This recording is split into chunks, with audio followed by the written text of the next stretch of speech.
पद्माप्यवन्तं प्रणमामि साधुं पद्माप्यवन्तं प्रणमामि साधुं पद्माप्यवन्तं प्रणमामि साधुं जय मंगलभूताणं मृगनाणमुनाणधंसमयाणं तेजोसेनानं नमो सयासौसिद्धाणं शिक्षा दीक्षा कुशला शृंगारं परिग्रहा चत्ता श्री गुरु विमल श्री सम्मति चरणे सया वंदे श्री गुरु विमल सम्मति विराय सायद सदा वंदे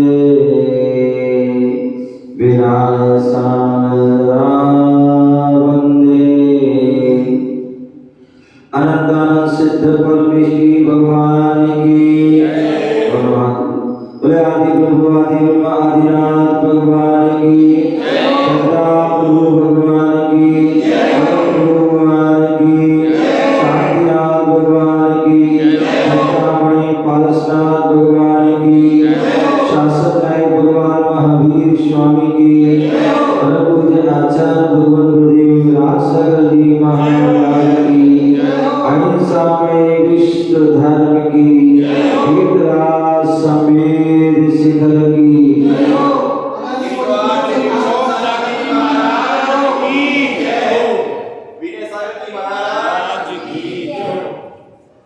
प्यारे बंधुओं,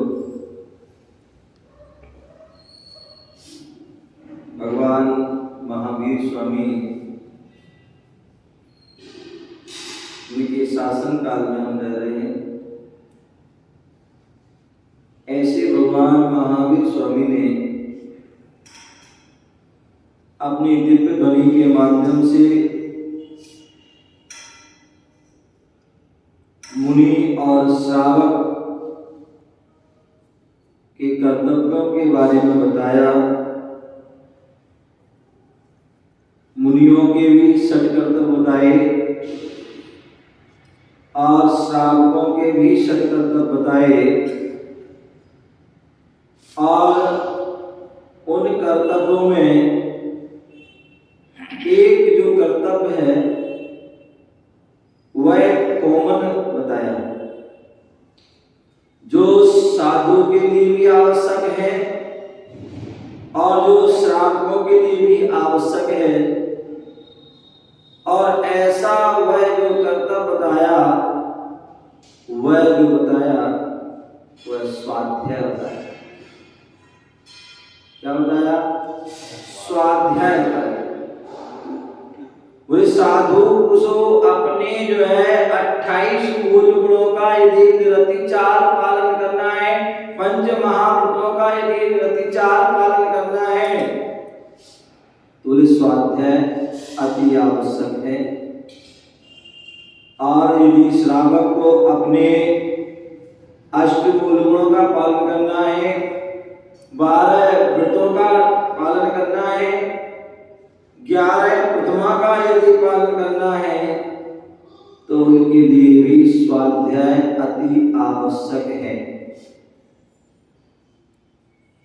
इसलिए दोनों के लिए स्वाध्याय कहा स्वाध्याय, जहां से अपनी आत्मा के कल्याण का, आत्मा के हित का अध्याय प्रारंभ होता है वह स्वाध्याय होता है। और स्वाध्याय बोले अति आवश्यक, बोले आवश्यक जो अवश्य करने योग्य हो वो आवश्यक कहलाते हैं। आप दैनिक अन्य क्रिया करें या न करें, आप भोजन करें या न करें, आप निद्रा लें या न करें, और भी अनेक कार्यक्रम कार्य क्रिया करें या न करें, लेकिन कहते स्वाध्याय आपके लिए करना अति आवश्यक है। तभी आपकी आत्मा का कल्याण होगा, तभी आपकी आत्मा का उत्थान होगा, विकास होगा, उन्नति होगी, तरक्की होगी, अन्यथा नहीं। और यही कारण है कि हमारे आचार्यों ने उस स्वाध्याय के 5 भेद गए, वाचना, प्रचना, अनुपेक्षा, न्याय, धर्मोपदेशा। आचार्य उमा स्वामी महाराज ने तत्वसूत्र के 9वें अध्याय में कहा है, वाचना, वाचना जो जिनेन्द्र भगवान के द्वारा कही गई जिनवाणी है, आगम है, शास्त्र है, उनको क्रम से पढ़ना, अक्रम से नहीं, क्रम से पढ़ना। क्रम से पढ़ोगे तो आपको सम्यक ज्ञान होगा, और अक्रम से पढ़ोगे तो केवल ज्ञान होगा। क्या होगा? क्रम से पढ़ोगे तो सम्यक ज्ञान होगा, और अक्रम से पढ़ोगे तो केवल ज्ञान होगा। सम्यक ज्ञान मोक्ष में कारणभूत है, और ज्ञान लौकिकता में कारण मोक्ष मार्ग। अभी सुबह स्वाध्याय चल रहा था प्रसाद सती पाए ग्रंथ का, आचार्य अमृतचंद स्वामी ने उस ग्रंथ में बहुत सुंदर बात कही। बोले हमारे यहाँ कारण और काल की विवेचना होती है। कारण के बिना काल नहीं हो सकता है। यदि कार्य की सिद्धि होगी तो कारण से होगी। बोले साधन से साध्य की सिद्धि होगी, बिना साधन के साध्य की सिद्धि होने वाली। तो बोले कारण क्या है, कार्य क्या है? तो बोले कारण जो है वह सम्यक है। कारण जो है वह क्या है? सम्यक है। और कार्य क्या है? बोले सम्यक ज्ञान है। सम्यक कारण है और कार्य क्या है? ज्ञान। क्यों? क्योंकि सम्यक दर्शन के जो है पहले सम्यक ज्ञान नहीं होता है। ज्ञान तो होगा लेकिन सम्यक ज्ञान नहीं। सम्यक दर्शन पूर्वक ही सम्यक ज्ञान होता है। इसलिए कारण वो है और काल वो है।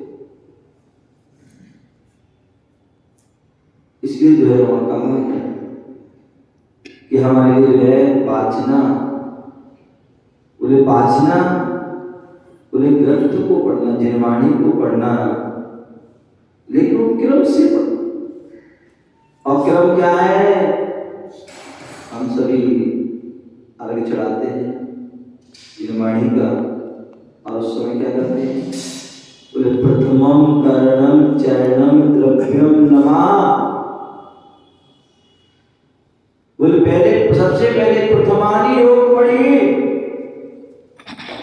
उसके बाद है करणानी योग पढ़िए, उसके बाद चरणानी योग पढ़िए, उसके बाद द्रव्यानी योग पढ़िए। अन्यथा आज क्या हो रहा है? प्रथमानी योग पढ़ते नहीं, करणानी योग पढ़ते नहीं, चरणानी योग पढ़ते, सीधे द्रव्यानी में पहुंच जाते, सीधे समय सार पढ़ते। बोले कहते समय सार जो है गधों का भोजन नहीं है। समय सार तो जो है शेरों का भोजन। समय सार को हर कोई नहीं पचा सकता है।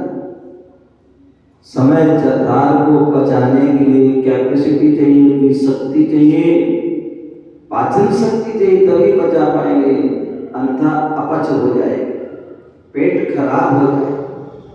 तो इसके कारण क्रम से पढ़िए, प्रथमम करणम चरणम द्रव्यम। ऐसे क्रम से पढ़ोगे तो आपको समझ में आएगा और आपका ज्ञान भी सम्यक ज्ञान होगा और मोक्ष मोक्ष मार्ग में भोजन को क्रम से पढ़ना है। तो वाचना, हम जो है ग्रंथ को पढ़ रहे हैं, क्रम से पढ़ रहे हैं। ऐसा भी नहीं कि आज कुछ पढ़ा, कल कुछ पढ़ा, परसों कुछ पढ़ा, बदल बदल नहीं। जब भी स्वाध्याय करते हैं तो उसका एक नियम होता है कि जब तक जो ग्रंथ हमने प्रारंभ किया, जब तक वो पूरा ना हो जाए, तब तक कोई ना कोई एक वस्तु का त्याग किया जाता है। और इसके कारण वो क्रम से वो जो है पूर्ण रूप से जो है प्रारंभ से अंत तक वह पूरा होता है, तभी उसका जो लाभ। और ऐसा भी नहीं कोई भी अपनी किताब उठा ली पढ़ना पढ़ाना हो गया, कोई भी हमने जो है पुस्तक पढ़ ली, कोई भी अखबार पढ़ लिया, बोले हो गया स्वाध्याय, तो वो नहीं है। जो आगम है, ग्रंथ है, निर्वाणी है, उसको ही पढ़ना, क्रम से पढ़ना, उस वाचन। महाराज की क्या चल रही है? वाचना चल रही है। क्या चल रही है? वाचना चल रही है।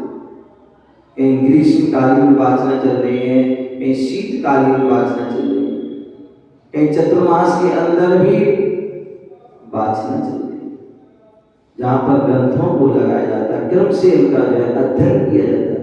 वो वाचना विधि पूर्वक की जाती है, वह वाचना।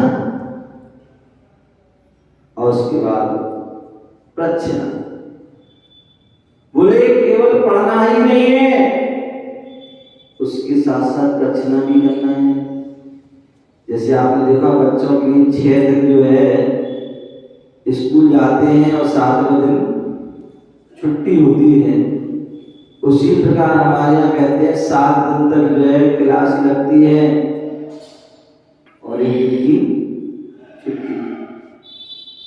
बोले जो अष्टमी और चतुर्दशी है, अष्टमी और चतुर्दशी के दिन जो है जो विशेष स्वाध्याय नहीं होता, जो सिद्धांत ग्रंथ हैं उनका स्वाध्याय नहीं होता। संस्कृत आदि जो है, सूत्र ग्रंथ आदि हैं, उनके स्वाध्याय नहीं। तो उस दिन जो है प्रच्छना होता है। क्या होता है उस दिन? प्रच्छना। और प्रच्छना का मतलब आपस में पूछना एक दूसरे से। मान लीजिए हमने जो है जीव के बारे में पढ़ा, पूरे जीव के बारे में पढ़ा। जैसे हमारे तत्वासु 10 अध्याय में जो है 4 अध्याय तक जीव का वर्णन है। तो 4 अध्याय तक में जब पढ़ा तो उसके बाद क्या हुआ? प्रच्छना होगी। और प्रच्छना में पूछे ये बताइए कि जीव कितने प्रकार के होते हैं, जीव किसे कहते हैं, जीव का लक्षण क्या है, जीव की परिभाषा क्या है, कितने वेद हैं, वेद की आदि करते हैं। वो सारा वो है प्रच्छना। अथवा जब कभी कोई बिहार आदि चल रहा है, बिहार आदि चल रहा है और समय ग्रंथ नहीं है,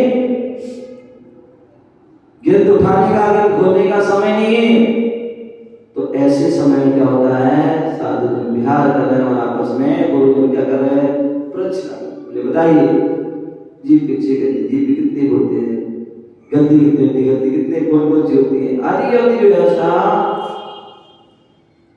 बोले आप लोग जो है रथ में चलते हैं, रथ में बैठते हैं, रथ में सवार होते हैं, कोई 2 व्हीलर में सवार होता है, कोई 4 व्हीलर में होता है, कोई मतलब जो है बस में सवार होता है, कोई ट्रेन में सवार होता है, कोई एरोप्लेन में सवार होता है मुकाम तक पहुंचने के। और बोले साधु जन भी क्या होते हैं? सवार होते हैं। किसमें होते हैं?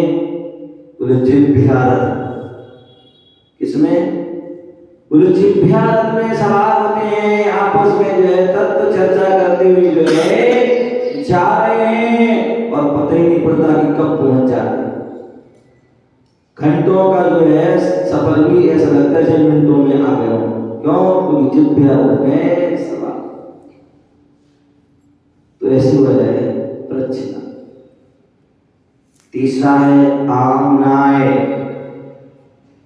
आमनाय जो हमने पढ़ा है उसके लिए जो है हम क्या कर रहे हैं, कंठस्थ याद कर रहे हैं। क्या कर रहे हैं, कंठस्थ याद कर रहे हैं। और जो याद करना है वह आमना है।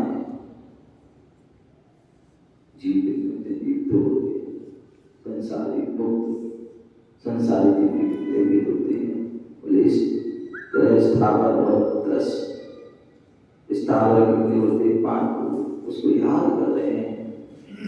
क्या कर रहे हैं, याद कर रहे हैं कंठस्थ। वो आमना। अनुपेक्षा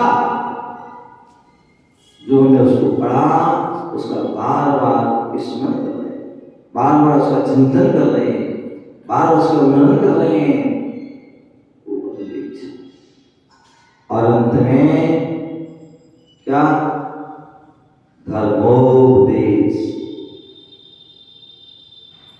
बोले धर्मोपदेश, बोले आमनाय और जो है अनपेक्षा जो है स्वाध्याय, बोले आप शुद्धि अशुद्धि में हैं, स्वास्थ्य आदि सही नहीं है, आप लेटे हुए नींद नहीं आ रही है आदि अन्य ऐसे समय में भी आप जो है उसको अंदर उसका स्वाध्याय कर सकते।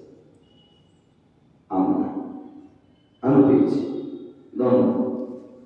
और धर्मोपदेश,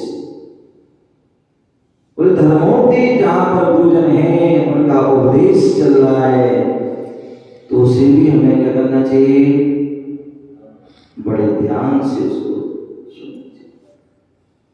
अन्यथा बहुत से ऐसे भी लोग होते हैं, बोले मेरा तो पूजा का नियम है, हम तो पूजा करेंगे। बोले हमारा तो स्वाध्याय का नियम है, हम तो कोने में जाके स्वाध्याय करेंगे। हम तो हमारा जाप का नियम है, हम तो कोने में जाके जाप करेंगे, पाठ का नियम है पाठ करेंगे। ध्यान रखिए,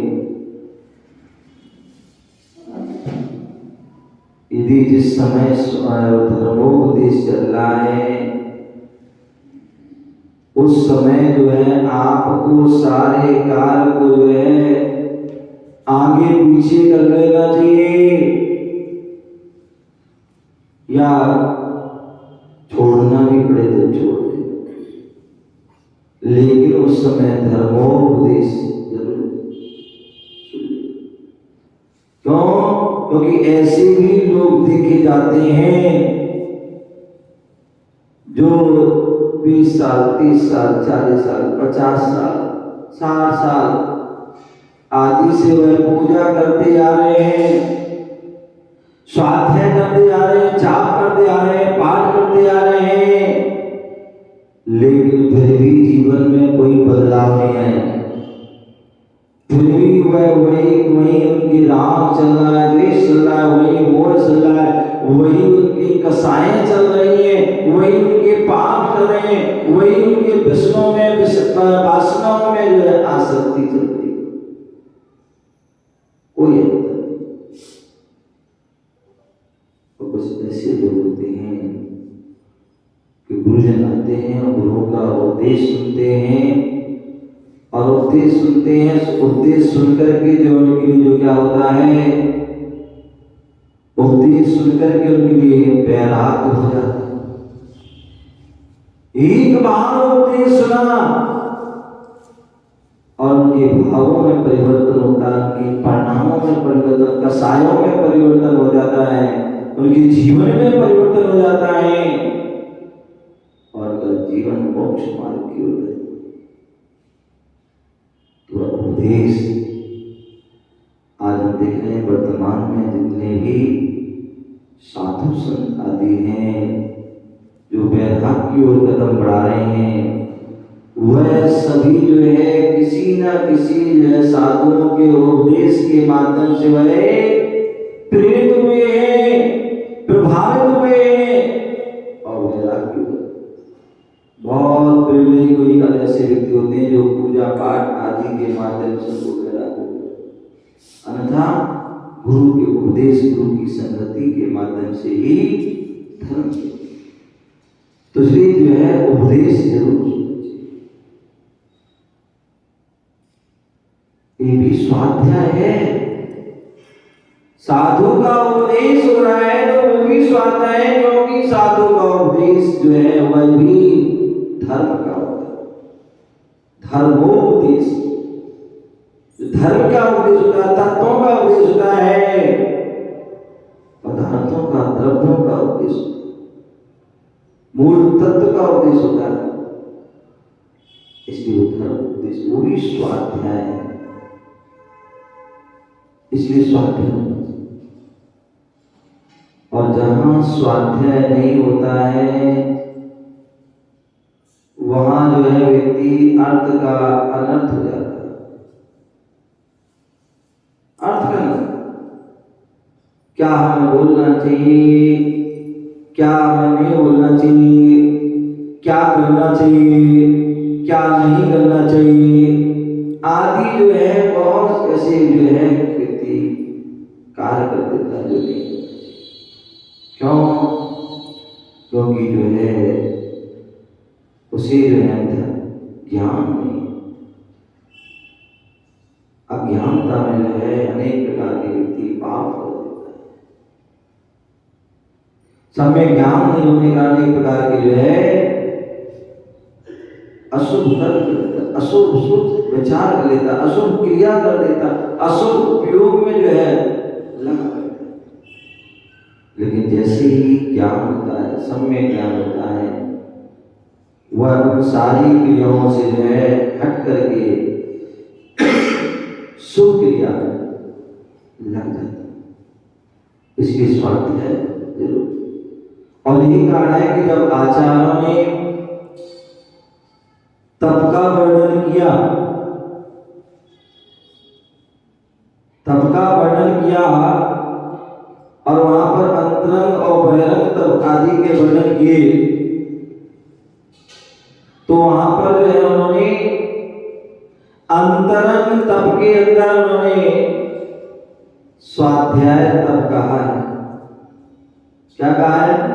स्वाध्याय तप कहा। स्वाध्याय तप को सामान्य नहीं कहा, बोले स्वाध्याय परम तपः। क्या कहा है? बोले स्वाध्याय परम तपः। स्वाध्याय जो है वह परम तप है। क्या है? स्वाध्याय परम तप। बोले उपवास के लिए परम तप नहीं कहा।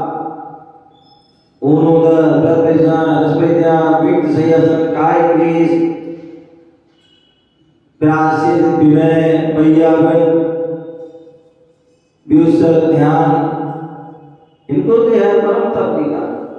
अपितु स्वाध्याय परम तप, स्वाध्याय को परम तप कहा है। क्यों? क्योंकि व्यक्ति हो सकता है व्यक्ति उपवास करे, लेकिन फिर भी जरूरी नहीं कि उसके परिणाम पवित्र हो, उसके भाव पवित्र हो, या उसका उपयोग सम्यक हो। अन्यथा उपवास के दिन व्यक्ति ज्यादा यहाँ उपयोग लगाता है, आरंभ सारंभ के कार्य करता है, पाप कार्य करता है।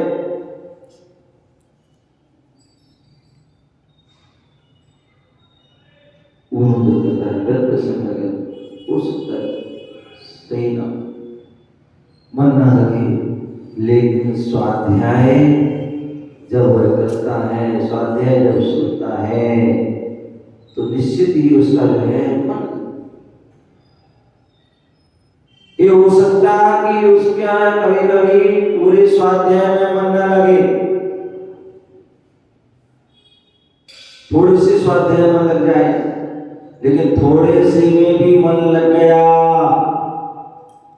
तो भी उसका जो है कल्याण हो जाता है। एक शब्द यदि जो है हमने सुना और उसको सुन करके हमारा उसमें जो है चिंतन चला गया, ध्यान लग गया उसमें, पर एक शब्द भी हमारे लिए कल्याणकारी हो जाता है। पुलिस उपवास व्यक्ति कितना करेगा? 100 साल में एक बार, या और थोड़ा ज्यादा कर दे तो हो सकता है महीने में एक बार भी सत कर ले, लेकिन डेली नहीं कर सकता, प्रतिदिन नहीं कर सकता, लेकिन स्वाध्याय प्रतिदिन कर सकता है और अधिक से अधिक समय तक कर सकता है, तो उसमें कोई जो है रोक टोक नहीं है। तो स्वाध्याय इसकी परम तत्व है। स्वाध्याय के मनन से मन बस में आता है। कोई अन्य कार्यों के करने से हो सकता तुम्हारा मन बस में हो या ना हो, लेकिन स्वाध्याय करने से आपका जो है मन बस में आता है। स्वाध्याय करने से जो हमारे असंख्यात गुणी जो है कर्मों की दृष्टा होती है। इसलिए जो है हमें स्वाध्याय अवश्य, मुनियों को भी आवश्यक कह दिया और श्रावकों के लिए भी आवश्यक हो जाएगी, दोनों को अवश्य करना है। कई बार जो है व्यक्ति स्वाध्याय नहीं होता है तो व्यक्ति अर्थ का अनर्थ हो जाता है, कुछ का कुछ समझ लेता है। एक बार की घटना याद आ रही है। एक स्थान पर मैं रुका था, एक मंदिर में, मंदिर के पास जो धर्मशाला थी, संत निवास आदि था, वहां रुका हुआ था और उसके बगल में ही किसी जैन का घर था। मैं एक दिन जो है आहार के लिए बाहर गया और जैसे मैं जो है वहां से बाहर से जो है आहार करने के बाद आ रहा था, तो मैं जो है मंदिर के संत निवास के गेट में ना घुस करके बगल वाले गेट में अंदर घुसने लगा। और जैसे मैं अंदर घुसने लगा, बोले महाराज जी ये क्या कर रहे हैं, ये क्यों, क्या होगा? बोले ये मंदिर का गेट नहीं, मंदिर का गेट है, ये है धर्मशाला का गेट, तो ये तो फलाने भैया श्रावक का घर है। मैंने कि मुझे पता है कि मंदिर का गेट नहीं, श्रावक का घर है। फिर बोले महाराज यहाँ चलना है अपन को। मैंने कि मुझे पता है। तो फिर बोले महाराज यहाँ क्यों जा रहे? जैसे तुम लोग हमारे पास कभी भी आ जाते हो, जैसे तुम लोग जो है हमारे पास कभी भी आ जाते, तो मैं भी जो है आज इच्छा हो रही क्यों आ जाने। अरे नहीं महाराज लोग तो जो है श्रावक के घर नहीं जाते हैं। बोले कब जाते हैं? बोले या तो जो है आहार करना हो तब जाते हैं, अन्यथा किसी के स्वास्थ्य आदि खराब हो, किसी की संदिग्धता आदि की भावना हो तब जाते हैं। बोले अभी तो ये दोनों ही में आप आहार करके आ गए हैं और सत्य का समाधि को। बोले मैंने कैसी? बोले जा बहुत मना किया, लेकिन मैं नहीं माना, चला गया। और जैसे मैं उनके घर में प्रवेश किया तो 11 साढ़े 11 बजे का टाइम था। वहां पर कोई केवल एक महिला थी, बाकी घर में कोई नहीं। तो उनके पति थे, उनके जो है व्यापार आदि के दुकान आदि को ऑफिस गए, बच्चे लोग स्कूल चले गए, अकेली महिला थी और वो रसोई में जो है किचन में जो है बिजी थी। कहाँ थी? किचन में थी। ध्यान रखिए, एक किचन होता है और एक जो है रसोई। रसोई वह स्थान होता है जहाँ पवित्र भोजन बनता है, पवित्र आहार बनता है, और किचन में तो जो है खाना बनता है। क्या बनता है? खाना बनता है। रसोई जहाँ पर जो है पवित्र भावों से, पवित्र विचारों से भोजन आदि बनता है, जहाँ जिस भोजन को करके के व्यक्ति के पवित्र भाव होते हैं। और किचन में तो जो है जहाँ किच किच किच होता रहता है, जहाँ भोजन करके व्यक्ति के से वासना होती है, तो भोजन बना, किचन में भोजन बना है। और वह किचन में भोजन बना रही थी, तो वह क्या कर रही थी? पूरे किचन में जो है पूरे आलू प्याज की जो है सब्जी बना रही थी। जैसे ही मैं वहां गया, बोले मैंने कहा, वो देख कर पहले तो घबरा नहीं, क्या हो गया, क्या हो गया? नहीं कुछ नहीं। बोले महाराज मुझसे गलती हुई? बोले नहीं गलती। बोले इस समय? बोले चलो चलो हमारा मंदिर चले। बोले नहीं, तो आ गया तो आ गया ना। तो देखा कि वो क्या आलू प्याज बना। मैंने कि अम्मा ये क्या कर रही हो? आपका घर मंदिर के बगल में, संत निवास के बगल में, कम से आपको तो इतना ध्यान रखना चाहिए कि जो आप जो है आलू प्याज तो ना बनाए। यहाँ आप आलू प्याज की सब्जी बनाते हो और वहाँ सारी मंदिर में खुशबू जाती है, तो जो भक्त लोग होते हैं उनका मन विचलित हो जाता है। और अभी तुम्हारा शरीर ही रुके हैं, कम से आप इतना तो ध्यान रखना चाहिए। बोले वो भी आप आलू प्याज बना रहे हैं? आपको पता नहीं क्या आलू प्याज में कितने सारे जीव होते हैं, उनकी प्रार्थना होती है। और आलू प्याज आदि से बना करके क्या जो है आप रत्न प्रभा जाने की क्या तैयारी कर रहे हो क्या? और जैसे मैंने कहा कि रत्न प्रभा जाने की तैयारी कर रहे हो, वह महिला तपाक से बोली, बोले महाराज इतने पुण्य कहाँ हमारे, रत्न प्रभा तो आप जैसे महापुरुष जाएंगे। क्या बोले? बोले रत्न प्रभा जाने की मेरी इतनी कहाँ मिले जो है पुण्य हमारा, रत्न प्रभा तो आप जैसे महापुरुष जाएंगे।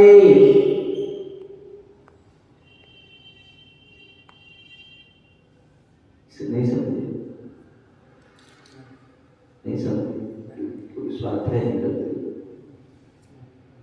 बोले एक दूसरे ऐसी बात की महाराज रत्न प्रभा कहाँ हम जैसे मैं जो है पापी नहीं जाएंगे, आप जैसे महापुरुष जाएंगे, क्योंकि उसने सोचा रत्न प्रभा नाम अच्छा है तो स्थान भी अच्छा होगा। क्योंकि पता नहीं था, क्योंकि स्वाध्याय प्रेमी नहीं थी, स्वाध्याय नहीं करती थी। जैसे आप लोग नहीं करते ना, ऐसे वो भी नहीं करते। जैसे आपको नहीं पता, ऐसे उसको भी नहीं पता। इसलिए उसने ऐसा कह दिया, जो साथ अरे क्या बोल रहे हो, ब्रह्मचारी साथ में देख गया। बोले क्या कर रहे हो, क्या बोल रहे हो? महाराज से बोले क्या हुआ? सही तो काम है, रत्न प्रभा आप जैसे कहा पापी नहीं जाएंगे, और महाराज बोले जो है उनमें सारी चीज जाएंगे। बोले पता है रत्न प्रभा क्या? ये क्या है? रत्न प्रभा जो है पहला नरक है। रत्न प्रभा जो है क्या है? बोले पहली नरक का नाम है। महाराज सिंह नरक में जाएंगे क्या? पापी जीव जो नरक में जाते हैं, पुण्यात्मा जीव नरक में जाते हैं। उम्मा जो है खाना बना रही थी, और खाना बनाते समय उसने क्या कर रही थी? वह गाना सुनती बना रही थी, गाना बज रहा था और वह जो है भोजन कर रही थी। मैंने कहा भजन सुनते हुए बजाय खाना बनाए, कोई स्तुति पढ़ते हुए खाना बनाए तो ठीक है, कम से कम उसमें भोजन पर अच्छा असर जाएगा। और गाना सुनते हुए लोग आज यही तो करते हैं, खाना बनाते हैं, गाना सुन रहे हैं, कोई टीवी देख रहा है, कोई मोबाइल की ओर लगा लिया ठेका और चल रहा है, या वो डीजे चल को क्या बोलते हैं, स्पीकर चल रहा है और गाना सुनते हुए जो है वो क्या करते हैं, खाना बनाने की क्या कर रहे हो, गाना सुनते हो, और गाना भी कैसे बजा रहे हो, ऐसा गाना बजा करके तुम यदि भोजन बनाओगे तो ध्यान रखना, जो भोजन करेगा तो वो क्या होगा, उस पर जो है उस गाने का असर जाएगा। तो वो गाना को जैसा गाना है तो वो तुम्हारे पति और तुम्हारा बच्चा वैसी हो जाएगा। तो इसलिए जो है बोले जो है और देख क्या देखा, वह महिला खाना बना रही है तो क्या देखा, यहाँ तो आलू प्याज बना रही है, गाना बजा रही है, और तीसरे जो है खाना बना रही है तो जो चप्पल पहन के हुए खाना बना रही है, चप्पल पहन करके खाना बनाने वाली क्या कहा कर रहे हो माँ कि रसोई में जो है तुम किचन में जो है चप्पल पहन के जो है खाना बना रहे हो। यदि किचन में चप्पल आ गई तो कैसे आपके भोजन की शुद्धि होगी, कैसे आपके विचारों में शुद्धि होगी, कैसे तुम्हारे भावों में शुद्धि होगी। कम से कम किचन में चप्पल, बोले महाराज चप्पल तो बहुत शुद्ध है, किचन की चप्पल है, क्या है, बोले महाराज तो किचन की चप्पल है वो तो पूरी शुद्ध है। आज जो है हमारी चप्पलें भी अलग अलग हो गई, बाथरूम की अलग, बेडरूम की अलग, बेडरूम की अलग, किचन की अलग, मंदिर की अलग, दुकान की अलग, डायरेक्ट अलग आदि सारे अलग। बोले महाराज तो बिल्कुल शुद्ध है, किचन की चप्पल है। मैंने उनसे कहा आंटी बोले चप्पल कहाँ मिलती है, किचन की चप्पल है, ध्यान की चप्पल तो चप्पल होती है, चाहे वो किचन की हो चाहे कहीं की हो, कोई शुद्ध नहीं होती है, अशुद्ध होती है। बोले नहीं महाराज बहुत शुद्ध है, हम तो हम नहाए या ना नहाए लेकिन चप्पल को डेली उसको धोते साथ बहुत शुद्ध, बहुत शुद्ध, मैंने अच्छा शुद्ध है, हाँ हाँ महाराज बहुत शुद्ध है। मैंने ऐसा करना आपके शाम को पति देव आएंगे और वो 2 चप्पल काट दो, यदि वो कुछ नहीं कहे तो फिर जो है आप ध्यान रखिए किचन में जो है चप्पल। बोले यदि आपकी जो है किचन में यदि चप्पल चली गई तो ध्यान रखना आपका जो है क्या होगा, आचरण जो है खराब हो जाएगा। बोले हमें, बोले साधकों को अपनी किचन की शुद्धि रखना चाहिए और साधु को अपनी चौकी की शुद्धि रखना चाहिए। साधु के यदि चौकी की शुद्धि है तो उनका चारित्र शुद्ध हो गया, और यदि श्रावक की किचन की शुद्धि है तो उनका आचरण शुद्ध हो जाएगा, अन्यथा ना आचरण रहेगा और ना ही चाल, और ये दोनों जो शुद्ध रहेंगे तो वह ज्ञान से रहेंगे। प्यारे बंधु, हमें अपने जीवन में उस सम्यक ज्ञान को प्राप्त करना है, उसको प्राप्त करके अपने जीवन में बदलाव लाना है, जीवन को श्रेष्ठ बनाना है। ओम नमः शिवाय।